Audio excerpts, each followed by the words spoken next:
Good evening बच्चों। आज हम गुण संधि के बारे में पढ़ने जा रहे हैं। सबसे पहले हम देखते हैं कि ये गुण संधि किस तरह से होती है। तो यदि अ अथवा आ के बाद अ है या आ है और उसके बाद ई उ री री ये शब्द आते हैं। अ है, आ के बाद ई आ गया, या आ के बाद ई आ गया, या आ के बाद उ आ गया, या री आ गया, या री आ गया, तो इनके स्थान पर क्रमशः ए, ओ, अर तथा अल हो जाता है। अर्थात अ और उसके बाद ई है, छोटी या बड़ी, तो उसके स्थान पर ए हो जाएगा। अगर आ के बाद उ या बड़ा उ है तो उसके स्थान पे ओ हो जाएगा।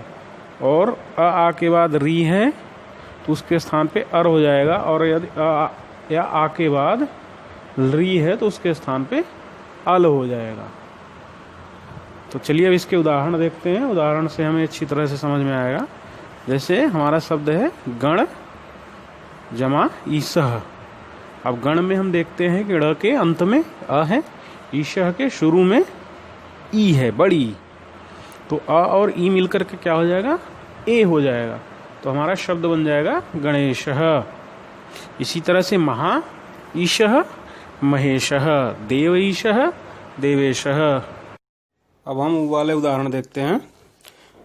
तो जैसे हमारा शब्द है महा उत्सवः। तो महा के अंत में आ है, ह के बाद आ है और उत्सव के शुरू में उ है। तो ये दोनों शब्द मिलकर के बन जाएगा ओ। तो हमारा शब्द बनेगा महोत्सवः। इसी तरह से सूर्य उदयः। सूर्य के जो य के अंत में अ है और उ के उदय के शुरू में उ है, तो ये दोनों मिलकर के वो बन जाएगा, शब्द बनेगा सूर्योदयः। इसी तरह से वार्षिक उत्सव वार्षिकोत्सवः। अब हम आते हैं री वाले उदाहरण की तरफ। महा ऋषि। महा के अंत में आ है और ऋषि के शुरू में री है, तो ये दोनों शब्द मिलकर के बन जाएंगे अर। तो हमारा शब्द क्या बनेगा? महर्षि। इसी तरह से देव ऋषि देवर्षि, ग्रीष्म ऋतु ग्रीष्म ऋतु। अब एक उदाहरण हम री का भी देखते हैं। तब लृकारः। ये व है, व के बाद अ है और लृकार के शुरू में जो री है, ये दोनों मिलकर के अल बन जाएगा और हमारा शब्द बनेगा तवलकारः। तो सभी बच्चे इसको अपनी कॉपी में लिखेंगे, गुण संधि किसे कहते हैं, और उसके जो उदाहरण दिए गए हैं अपनी कॉपी में लिख करके अपने क्लास के ग्रुप में सेंड करेंगे।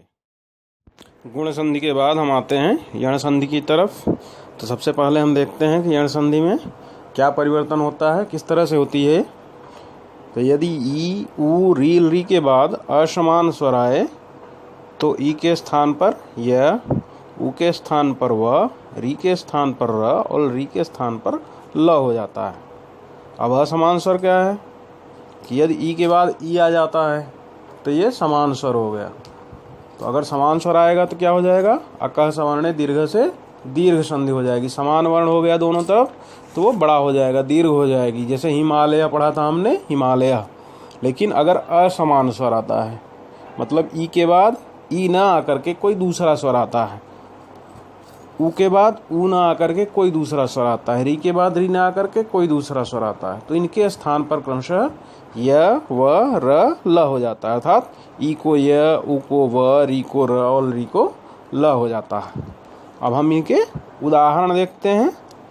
जैसे है यदि अपि। अब यदि में अंत में क्या है? यदि के ई है, छोटी ई, और अपि के शुरू में अ है, तो ये दोनों वर्णों में जब संधि होगी तो दोनों ई और अ मिल करके य बन जाएगा और हमारा शब्द बनेगा यद्यपि।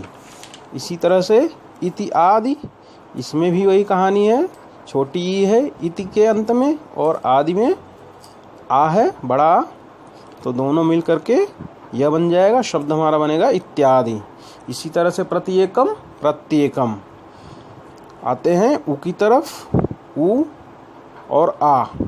जैसे हमारा है शु आगतम।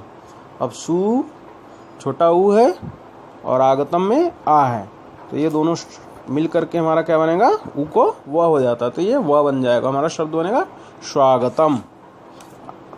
इसी तरह से री के उदाहरण देखते हैं हम। पितृ आदेश, अब पितृ में री है और उसके बाद आ है तो दोनों मिल करके र हो जाएगा और शब्द हमारा बनेगा पित्रादेश। इस तरह से भ्रातृ आज्ञा, भ्रात्राज्ञा। और एक उदाहरण हम देखते हैं री का। री आकृति ही, अब री है और उसके बाद असमान वर्ण है अ, तो दोनों मिल करके बन जाएगा लाकृति ही। तो ये हमारी यण संधि थी। इसको भी आप अपनी कॉपी में लिखेंगे, यण संधि किस तरह से होती है, और इसके सभी उदाहरण अपनी कॉपी में लिख करके अपने क्लास के ग्रुप में